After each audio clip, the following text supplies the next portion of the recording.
పరిశుద్ధ నామమునకు మహిమ కలుగునుగాక. క్రీస్తునందు ప్రియ దేవుని బిడ్డలారా, ప్రభువైన యేసు క్రీస్తు పరిశుద్ధ నామములో మీ అందరికీ ఈ ఉదయకాల శుభములు తెలియచేయచ్చు ఉన్నాను. ఈ దినమంతయు మీకు మీ కుటుంబానికి దీవెనకరముగాను ఆశీర్వాదకరముగాను దేవుడు అనుగ్రహించాలని మీ కొరకై ప్రార్థిస్తూ ఉన్నాను. నేటి దినము కొరకు ఏర్పాటు చేయబడిన దేవుని వాక్యము కొరింథీ మొదటి పత్రిక 15వ అధ్యాయం 33వ వచనం. మోసపోకుడి, దుష్ట సాంగత్యము మంచి నడవడిని చెరుపును. ప్రియులారా, నేటి దినము కొరకు ఏర్పాటు చేయబడిన ధ్యానాంశము దుష్ట సంభాషణను నిరోధించుడి. ప్రియులారా, బరువు తగ్గడం కంటే బరువు పెరగడం చాలా తేలికని ఎన్నడైనా గమనించావా? అలాగే వస్తువులను తయారు చేయడం కంటే వాటిని నాశనము చేయడం, ఆరోగ్యముగా ఉండటం కంటే అనారోగ్యముగా ఉండటం, సంబంధాన్ని కాపాడుకోవడం కంటే సంబంధాన్ని పాడు చేసుకోవడం తేలిక. ప్రియులారా, విడిచిపెట్టాలనుకునే విషయాల కంటే ఆశించేవి కష్టంగా ఉన్నట్లు అనిపిస్తుంది. మనం వినే సంగతుల విషయంలో అలాగే ఉంటుంది. దేవుని బిడ్డలారా, పెరగడానికి చాలా కాలం పట్టే వైఖరులు, విలువలు కొన్ని మాటల వలన తేలికగా నాశనం కాగలవు.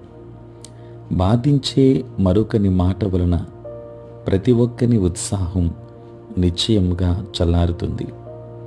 ప్రియులారా, మన మాటలు ప్రాముఖ్యమే, కానీ వినే ప్రతి ఒక్కరి మాటలు కూడా ప్రాముఖ్యం. దేవుని రాజ్యంలో విజయం సాధించాలంటే చెప్పే మాటలను మాత్రమే కాకుండా వినే మాటలను కూడా కాచుకోవాలి. మన రోజుల్లో, యుగంలో, గతంలో ఎన్నడూ లేనంతగా క్రైస్తవులు ఈ లోకపు ప్రతికూల మాటలను ఎదుర్కోవలసి వస్తుంది. ప్రియులారా, మనలో అనేకులు ఈ మాటలను ఇంట్లోకి, ఫోన్లోకి కనెక్షన్ల ద్వారా పంపిస్తున్నాం. ప్రపంచమంతా సంభవిస్తున్న భయంకర విషయాలన్నింటి గురించి క్షణాల్లో తెలుస్తుంది. మానవాళి దుఃఖం, విచారం గురించి పాడే పాటలను వినోదం కోసం వింటున్నారు. అయినా ఈ మాటలకు శక్తి ఉంది, దుష్ట శక్తి ఉంది. మనలను నిరాశపరిచి భయపెట్టే శక్తి వాటికి ఉంది. అది అక్కర్లేదు. మన విశ్వాసం, నిరీక్షణ గల ప్రజలముగా ఉండాలి. ప్రియులారా, ఈరోజు నీవు వినే మాటలను గురించి ఆలోచించు.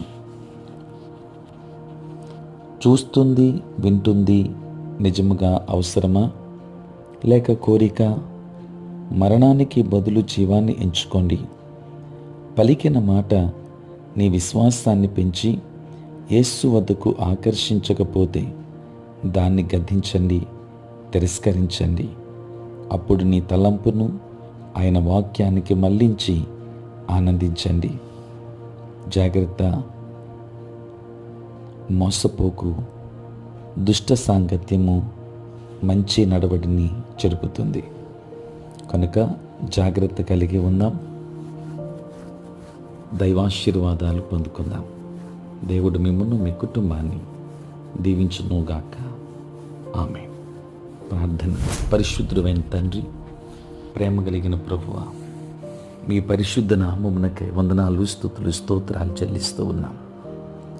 రాత్రంతయు కాపాడి సంరక్షించి సుఖనిద్రను మాకు దయచేసి మా జీవితంలో మరి ఇక నూతన దినాన్ని మేము చూడగలిగే భాగ్యాన్ని మీరు మాకు ఇచ్చినందులకే స్తోత్రాలు.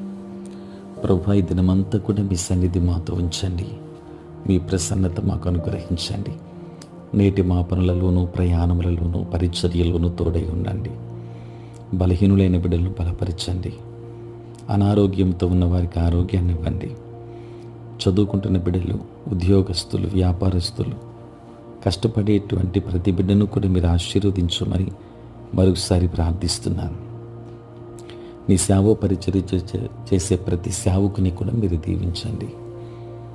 దూరదేశాలలో దూర ప్రాంతాల్లో ఉంటున్న బిడ్డలందరినీ దీవించండి. సార్వత్రిక క్రైస్తవ సంఘాన్ని దీవించండి నాయనా. ఏఎల్ సంతటిని ఆశీర్వదించండి. నేటి దినాన పుట్టినరోజు పెళ్లి రోజు జరుపుకొనొచ్చిన బిడ్డలను దీవించి నూతన ఆశీర్వాదాలు మెండుకు దయచేయమని యేసు నామములో ప్రార్థించి వేడుకొనుచున్నాము తండ్రి, ఆమేన్. తండ్రి, కుమార, పరిశుద్ధాత్మ త్రియేక దేవుని దీవెన సదా మీకును మీ కుటుంబానికి తోడై ఉండును గాక. ఆమేన్.